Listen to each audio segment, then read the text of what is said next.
Noor was a young man who lived in a fantasy world. He was pretty strong for his age and very well liked by everyone in the town he lived in. He worked a manual labor job, and his boss was impressed by his work and never said a word against him, as he was the best worker he had ever seen. One such day, after taking his daily wage, he was about to head back when he suddenly heard the voice of a woman screaming for help coming from a nearby cave. He immediately rushed over, even after his boss told him not to, as it could be dangerous. He ignored everyone's warning and entered the cave, only to see a girl wrapped in magical barbed wire, while an adventurer's party faced off against a giant demonic bull. Oh my God! Ever since he was a child, he had always taken care of his mother and the household because his father never came back with the milk. But he took it as a champ and started taking care of the house. His mom was sickly and mostly bedridden, so he made hot soup for her to drink while covered in soot, and told her that he was going out to hunt some rabbits so she could have some protein for dinner.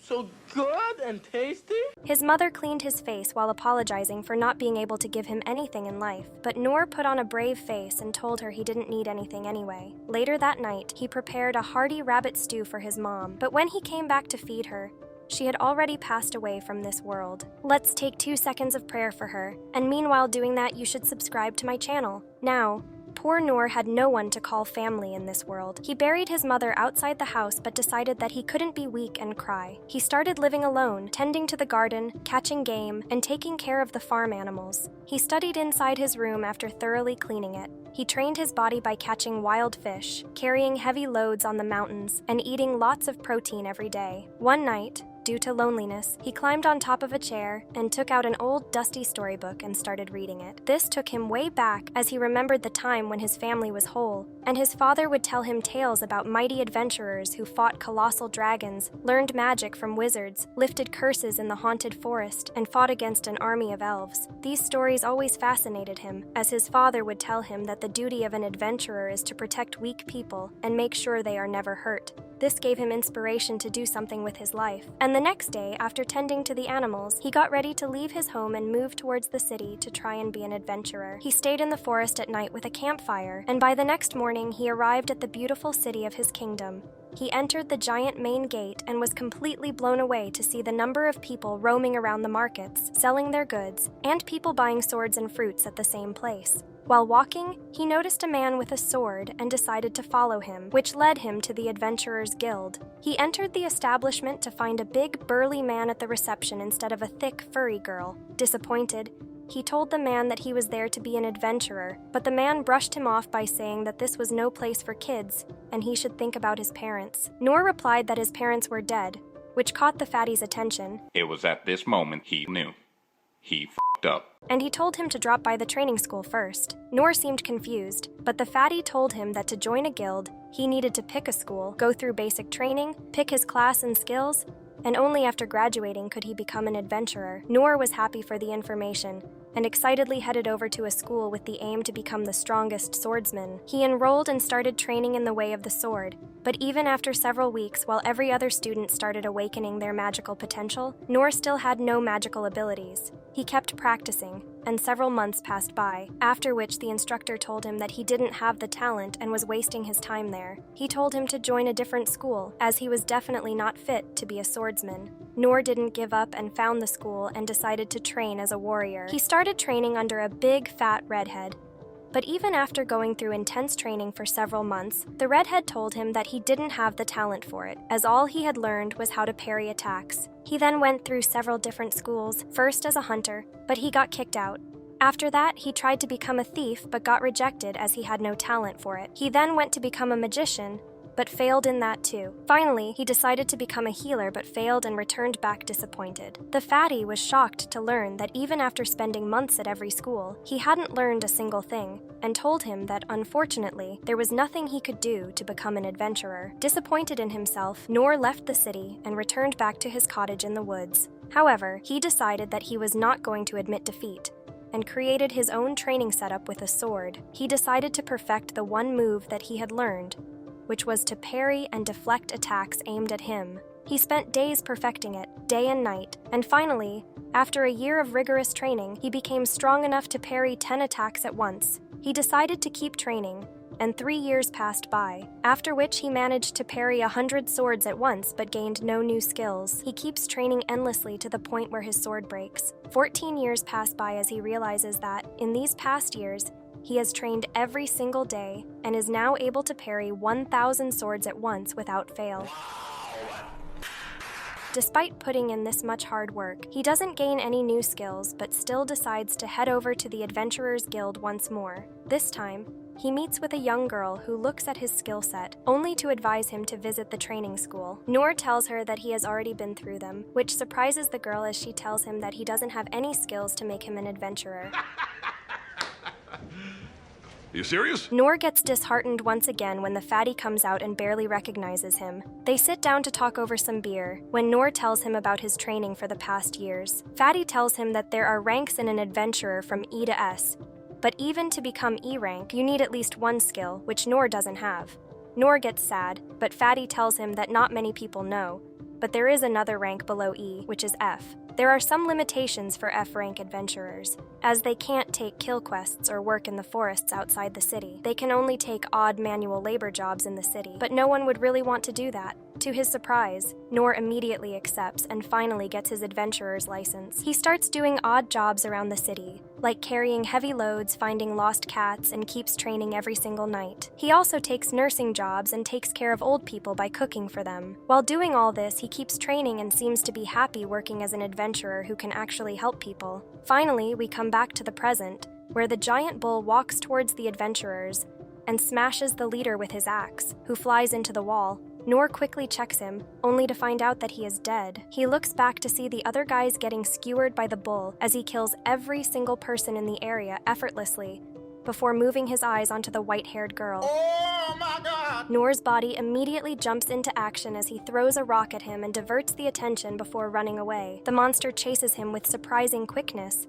and Noor realizes that he can't run away, so he turns around and parries the bull's attack. To his surprise, the parry is so strong that the bull gets blasted into the wall. It immediately recovers and jumps through the dust to attack Noor, but he is able to parry the attacks again and again.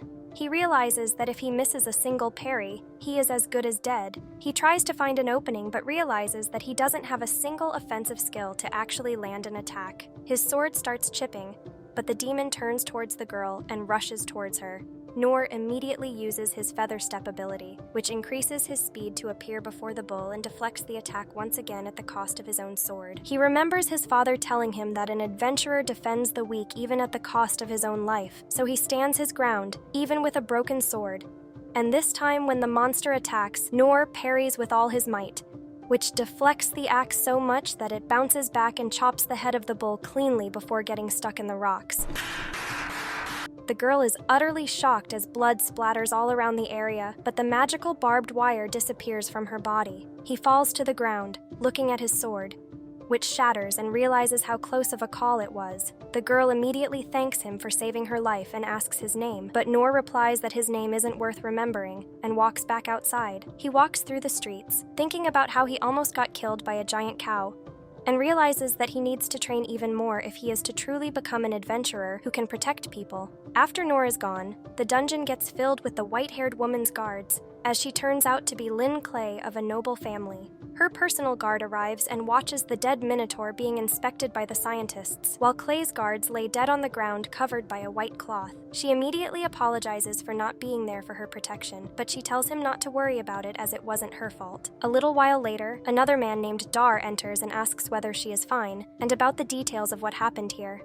The news about the attack reaches her brother Rai, who is completely shocked to find out that his sister was attacked by such a monster. He asks Dar whether he has any idea what a minotaur was doing on the surface when it is supposed to stay in the innermost depths of the dungeons. Dar bows down and admits that this was definitely an assassination attempt. As they found out about the ring Lin recently bought from a merchant, he claims that the ring got tested by a magician, and he revealed that it had a monostone of 90% purity, which is extremely hard to find. That was the reason why the Minotaur attacked her group. Rai still seems unclear, as he doesn't understand why a minotaur would want a mana stone, but Dar reveals that he believes the mana stone was cursed by the neighboring enemy kingdom of Derry, which is known for practicing dark magic. Rai agrees with this assumption, as lately Derry's army has been harassing them on the outskirts, and now such a brazen attack on Lin without even trying to hide it proves that they want a war. Rai then asks Dar about the man who saved Lin's life, but Dar claims that they know nothing about the man apart from the fact that he killed the minotaur with his broadsword in a matter of minutes,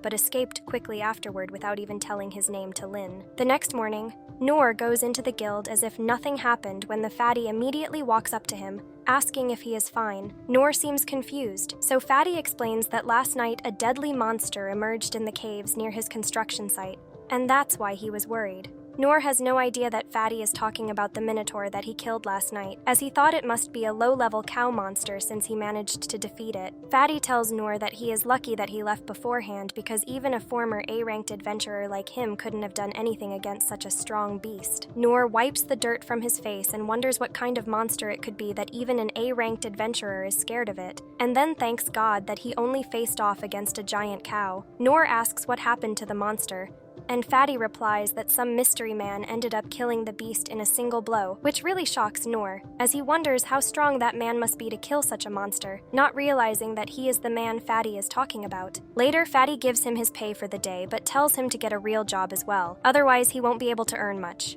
Before he could reply though, a hooded figure appears behind him and calls him out. Noor turns around, only to find the white-haired girl he saved yesterday, and asks how she found him.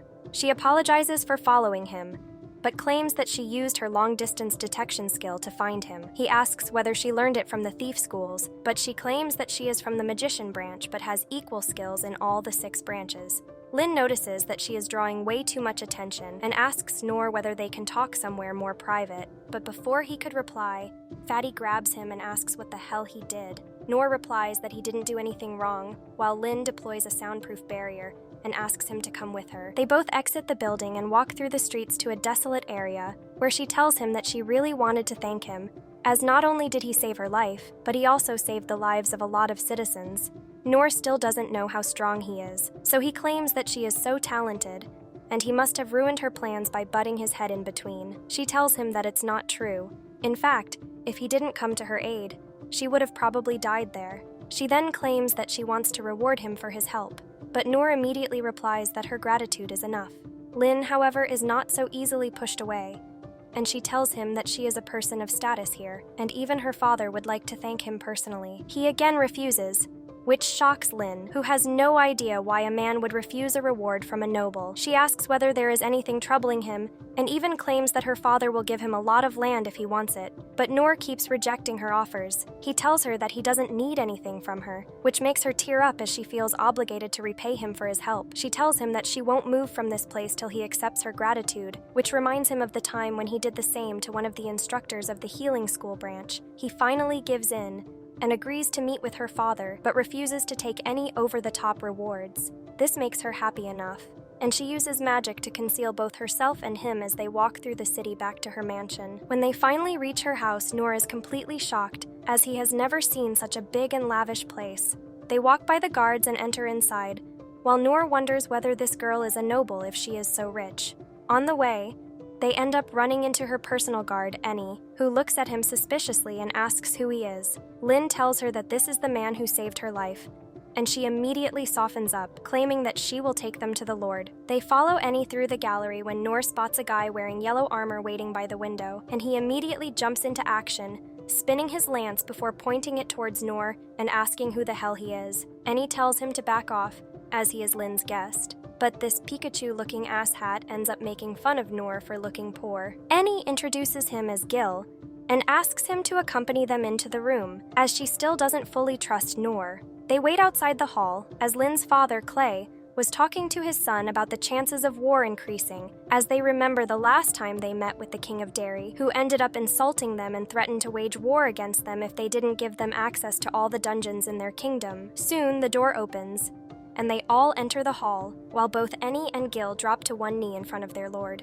But Noor has no clue who the man seated on the high seat is, so he simply walks ahead without a single care alongside Lin. She introduces him to her father, claiming that this is the man that saved her life. And immediately the Lord gets up from his seat and moves towards Noor, thanking him for saving the life of his girl. Noor tells him that he is not a noble and has never talked to nobles before, so he doesn't know how to properly behave. But the Lord doesn't seem to mind, as he laughs and shakes his hand before asking him to choose anything that he wants for a reward. Ooh, I want some pizza! Noor immediately declines, claiming that he neither wants land nor gold. The Lord seems confused, but tells him that if he wants, he can have half the treasure of the oldest dungeons in the world that fall in their kingdom. Rai advises against it, as the treasure is worth more than a small country's GDP, but to their surprise, Noor refuses it as well, claiming that he doesn't want any kind of gift from them. The Lord looks confused as to what sort of man would refuse such a gift. He then walks over to his seat and takes out the giant black sword behind it, which used to be his personal weapon during his adventuring days. Rai seems a bit worried, but his father tells him that it's fine, as the sword should be used in battlefields and not kept as a decoration. He hands it over to Noor, who grabs the handle and immediately realizes that the weapon is heavier than anything that he has ever used. Noor thinks that it is just a random second-hand sword, so he decides to accept it as a gift, as he wanted all of this to end quickly so he could go back to work. The Lord asks him to swing it once, and to his surprise, Noor simply uses one hand to swing the sword so strongly that it creates a wind blast around them. Noor looks at the Lord and tells him that it's a bit heavy, but he will manage, which makes Clay laugh, as he can't believe this man just swung a two-handed greatsword with a single hand. Clay asks whether he would like to train Lin a little bit, as it is getting very dangerous nowadays, which puts a smile on the girl's face. But Noor immediately declines, claiming that there is nothing he could teach her, and decides to leave. On the way through their gallery, he looks at the sword once again and realizes that it is the same size as the drainage ditch, which means that he can use it to scoop out dirt from the ditch much more efficiently. Before he could leave, though, he gets stopped by Gil, who puts a lance to his face, telling Noor that he wants to see whether he is worthy of that sword. Noor wonders whether he will ever be able to leave this mansion to get back to work or not. Gil leads Noor through a hallway, and Noor wonders where is he being taken because he just wants to go back to work. To his surprise, Gil brings him to a training arena for a mock duel between them. This shocks No, because he has not sparred hard with anyone since his days in training school. Gil picks up a wooden pole for practice, and he reveals that he is quite famous in the capital, and then asks Noor to choose his weapon as well. Noor thinks this is an excellent chance to learn from a veteran, and he chooses a regular wooden sword. He doesn't think he will be much of an opponent to Gil, but he is still planning to give it his all. Gil attacks first, thrusting his staff at No, who easily dodges his attacks. He can see how effortless and efficient Gil's moves are, which reveals how much he has trained. But for some reason, he appears to be moving very slow to No. He believes that Gil is just holding back his strength out of consideration for a noob like him. Noor calls a timeout and tells Gil that he doesn't need to hold back to such an extent. So Gil decides to get serious with him. He launches his attacks at a much higher intensity this time, but it is not fast enough to overwhelm No, who finds openings in Gil's defense every time he misses an attack. On the other hand, Gil is frustrated that his strikes are not connecting with No. So he decides to use a Lex attack where he changes his trajectory at the last moment, forcing Noor to jump, and then uses it as a chance to strike him down, just as he lands. However, despite all that, Noor is able to dodge his attack, and he asks Gil to increase the pace even more, because he is comfortable with the current intensity. Gil was already using his full abilities. So hearing those words hurt his ego. Noor also finally realizes that he might actually be stronger than Gil, but then suddenly, the elite guard uses his special move on No. The attack reaches dangerously close. But when the dust settles, Noor is not in front of Gil. He had dodged the attack and moved to the side. But after seeing the destructive power of Gil's attack, he immediately declares that he no longer wishes to fight. Noor leaves the palace with that. But his skill has caused an uproar among other knights who can't believe that he could dodge their captain's special attack. Some of them believe that Noor only survived because Gil was holding a practice spear. Otherwise, a genius like him could easily defeat anyone he wants to. Hearing those words take the depressed Gil down the memory lane. He was always talented with a spear and traveled all around the kingdom seeking powerful people and defeating them. There was no one who could even give him a proper challenge, and Gil got bored. He went to the capital and joined the knights so that he could fight monsters since they were stronger than humans. However, even monsters were no match for his strength and skill, and his boredom persisted. Then one day, as he was lazing around, the master of the sword school came to see him because he was the one who trained him in the early days. Gil ranted out about how boring it is to be so strong, and wished there were more people as strong as the master, so that he could have fun fighting them. The master only told him that someday someone who will surpass him will emerge among his students, and Gil hoped that the person makes his appearance while he is still alive, because that may be the only way to relieve his boredom now. As Gil thinks about the man who killed a minotaur with a single strike, his mind is full of conflicting thoughts. He knew from the first moment that No was an interesting person, but he couldn't sense anything remarkable about his strength. However, when they sparred, he found that No was much stronger than he looked when Nor told him to go even faster. He used his special attack on him that was even faster than the speed of sound, knowing full well that no human can survive it when Nor dodged the attack. Gil felt defeated, and to top that off, Nor ended the fight with that. Gil believes that he did so to not embarrass him in front of his troops, and before going, he told him that he was looking forward to their next meeting, which was No's way of telling him to get stronger. Now, Gil thinks that he has finally found someone who can make his life a bit more fun. On the other hand, Nor has no idea how highly Gil rates him.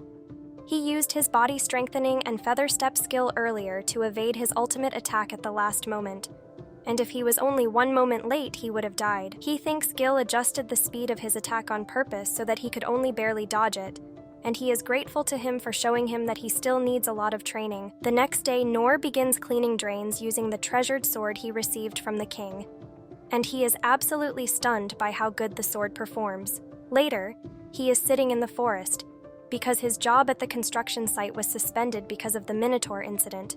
He wonders how can he kill time till the job is available again, and he also wants to put the huge sword to good use. He thinks that it may make a splendid oar, or a pizza shovel, or even a grill plate, but he lacks the resources to get other items needed to start those businesses. He tries using his fire magic and thinks that it is too weak to be any good for starting a barbecue. He hears footsteps behind him, and turns around to find Lin there, who has come looking for him specifically. Nor asks how can he help her, and Lin requests him to let her be his apprentice so that she can learn from him while serving him. She is eager to serve him with anything he wants, but Nor refuses, saying that he cannot teach her anything, and he is self-sufficient in everything Lin tries, offering him a monetary reward for his training. But Nor clearly tells her that he wants nothing. She keeps insisting that she will be helpful to him, and Nor fails to clearly get his point through to her, to prove that she is qualified to learn from him. Lin decides to show off her magic power. She creates icicle lances and shoots them towards herself, and then burns them off using a powerful fire spell. Next, she cuts down a huge tree with a small dagger, using another skill, and then uses a magic sword skill to blast a tree behind. No, she is confident that No will accept her as his apprentice with this display, but he still refuses to do so. He has now realized that Lin is rating him too high and wonders how can he convince her that he is nothing compared to her. He decides to show her his skill and creates a tiny fireball to prove to her that he is a loser, and Lin is shocked to see it. She begins walking home with that, and thinks about the tale of the talentless boy that all the teachers used to narrate that time. Lin used to think of just a cautionary tale, because she didn't think that any 12-year-old boy could endure the harsh training of all 6 schools for full term, when even seasoned warriors found it hard to stay there for so long. One day, the strongest magician who runs the magic school showed her his tiny fire skill, and then increased its size to show off his mastery. The magician said that it takes decades of practice to increase the size of the tiny flame skill.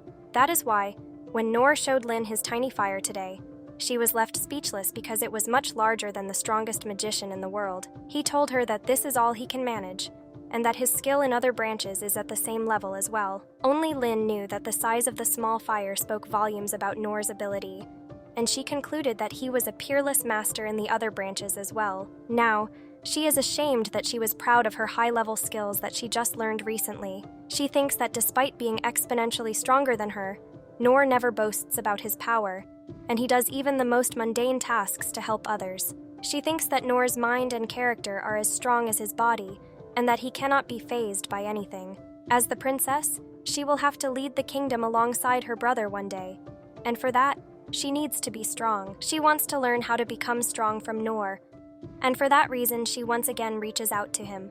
Just as he is coming out from a restaurant after having dinner, Lin tells him that she fully understands how immature and vain she was, and now she wants to learn from him even more. She believes that his strength will become the foundation of their kingdom's peace and prosperity, so she has accepted him as her master. However, Nor is deeply troubled by it and just wants to go home. Meanwhile, Lin's elder brother Rai is in his office, wondering why his father chose to give away the legendary black sword to a complete stranger. He recalls how his father ventured into the dungeon in his youth, along with the masters of the 6 job schools. After a very long exploration, he obtained the Black Blade, which was instantly regarded as their most valuable artifact. It was made with an unknown metal that was harder than anything else they knew about. It was practically indestructible, with neither physical attacks nor magic managing to scratch it. However, everyone wondered how such a powerful sword could be in a terrible condition. Rai believes that the value of the Black Blade far surpasses any treasure they have, and it is not something his father would give to a man he did not see something special in. He knows that his dad can sense the dangers that are starting to envelop their kingdom, and he probably entrusted the sword to Noor to say that he is pinning all the hope to save the kingdom on his shoulders. Even Rai believes that Noor is not an ordinary person, and when the time comes, he will become their trump card. At the same time, Noor is in the city eating a delicious meal from a roadside stall with Lin by his side. She has completely gotten into the role of his apprentice, and he wants to tell her that he is not worth being her teacher. He thinks that if they head to the guild, she will see how pathetic he is and stop following him around. Once they reach the guild, Fatty immediately questions Noor why he is with a princess. Noor says that it is complicated, so Fatty decides to let them have their privacy, even though Noor badly wants some advice from him. Fatty then asks them what they want, and Noor says that they would like a commission for 2 people since Lin is a B-rank adventurer. Fatty says that if she joins a party with Noor, they can go outside the city to hunt goblins. Noor is flabbergasted on hearing this because he has only heard stories about how real adventurers use goblins as their practice dummies. He can't believe that the day he finally does the same has come. But then he realizes that he is taking advantage of Lin's high rank, even though he wanted her to leave him alone just now. Noor finds Lin staring at him, so he feels terrible and thinks that she has seen how greedy and shameless he is. She asks him if anything is wrong, and he asks if she is fine with this arrangement because he is relying on her rank. Lin has no problem with that, and she tells Noor that he is free to use anything that belongs to her. Noor feels a little pathetic, but he doesn't care because he can live out his dream finally. He marches out of the guild with determination, but then Fatty calls him back because he doesn't even know where the goblins are. Fatty completes the paperwork and then tells Noor not to push his luck, because even if goblins are low-level monsters, they can still be dangerous. He points out their location on the map and remarks that lately their numbers have decreased. He asks Noor to collect the right ears of the goblins he kills for his reward and then sends him off. Noor and Lin enter the Forest of Beasts, and Noor is surprised because he has never seen this part of the forest before. He tells Lin about how trees are different in the south, where he comes from, and she gives him a brief lecture about the ecosystem. Noor then asks her about goblins, and Lin says that they are small monsters who prey on fruits and small creatures, but their numbers increase quite rapidly. If the numbers increase beyond a limit, the forest can no longer supply them with fruit, so they attack human settlements. That is why the Adventurer Guild sends people to keep their number on the low side, but forbids them from being wiped out because goblins are beneficial for the ecosystem too. Noor is impressed by Lin's knowledge and thinks that he has even less he can teach her. They keep walking towards the denser parts of the forest, but even with her detection skills, Lin cannot find any trace of goblins. However, she senses something at a distance and tells Noor that they should check it out. The deeper they go into the forest, the darker it becomes, and the mist surrounding them also begins to thicken. Once they reach the spot where Lin had sensed the monster, they find nothing. She remarks that the presence of the monster simply vanished, but Noor senses something unusual in the rustling of the leaves. He looks ahead and finds the half-eaten body of a goblin floating in the air, and it suddenly falls to the ground. Lin immediately uses a spell to uncover whoever is behind it, and a huge green monster with a red crystal on his forehead becomes visible. Noor is shocked and asks who this cousin of the Incredible Hulk is. She tries telling him that it is a goblin emperor. However, she stutters, and Noor only hears that the monster is a goblin. He freaks out, thinking that this is the normal size of a goblin, and if real adventurers can use them as practice material, they must be really amazing. The goblin emperor uproots trees with his bare hands and roars loudly, terrifying Lin. She knows that even a goblin king is a calamity-class monster that is not easy to deal with, and the goblin emperor is leagues stronger than it. She knows that the goblin emperor is not a natural monster but an artificial one, created through taboo experiments. She is terrified of it, and Noor thinks that even though she is powerful, she must never have fought monsters before. He tells her not to worry about anything because their opponent is just a goblin. His words give her courage, and she thinks that maybe Noor predicted that a monster of this level was already here, which is why he was so excited to come here. She takes her stance next to him, certain that she can defeat the Goblin Emperor alongside her teacher. The Goblin Emperor charges at them with a tree trunk in each arm. Noor blocks his first attack, parries it, and manages to parry the second attack too. After that, the Goblin Emperor tries to push him into a corner with brute force, but Noor still overwhelms it with a parry. This disbalances the goblin, and Lin tries hitting it with wind and ice magic, but the goblin is remarkably agile and dodges all her attacks. The Goblin Emperor yeets a tree towards her, but Noor parries it. He asks Lin if she is fine, and she tells him to keep his attention on the goblin who is throwing more trees towards him. Noor continues to parry them, but he's getting tired now. Lin notices that whatever little injuries the Goblin Emperor is receiving are healing unnaturally fast, and she believes that the red mana stone on its forehead is the reason behind that. Suddenly, the Goblin Emperor throws 3 trees towards Noor at once, and he panics because he won't be able to parry all of them at once. Luckily, Lin comes in clutch with powerful wind magic that blows away all the trees. Her attack damages the goblin, but it heals from the injuries instantly. Now Lin is certain that they need to get the mana stone out of its head to defeat it, but Noor doesn't think they can manage to do that. Suddenly he gets an idea and asks Lin to shoot the powerful wind magic from earlier at his back. She warns him that the spell is powerful enough to tear castle walls, but Noor plans to take the blow using his black blade so that he can accelerate towards the Goblin Emperor faster than it can react. Lin agrees and shoots his back with a powerful wind blast. Noor is sent speeding ahead, and despite using the physical enhancement skill, he still breaks a bone. He dodges the tree thrown at him by the goblin, and then quickly heals himself before jumping high up to deliver the finishing blow. The Goblin Emperor tries attacking him with a tree, but Noor's powerful strike cuts through the tree and hits the mana stone on the goblin's head. The mana stone pops out of its socket, and the goblin screeches in pain as Noor is sent rolling on the ground. He gets up and sees the goblin writhing in pain, and then Lin comes to him with the mana stone she has safely retrieved. Noor then asks her if she can deal with the goblin by herself now, and she accepts his request. He doesn't feel good seeing the suffering monster, so he asks Lin to make it as peaceful as possible. She affirms, and then ironically proceeds to burn the Goblin Emperor to death. Noor pays the monster his sympathies and then thinks that he has had enough of goblin hunting for a while. He thinks that he is still too weak to even face fodder-level monsters, so he should train harder before coming to the forest again. Later, the secret agents serving Rai bring the mana stone to him and report about the Goblin Emperor case.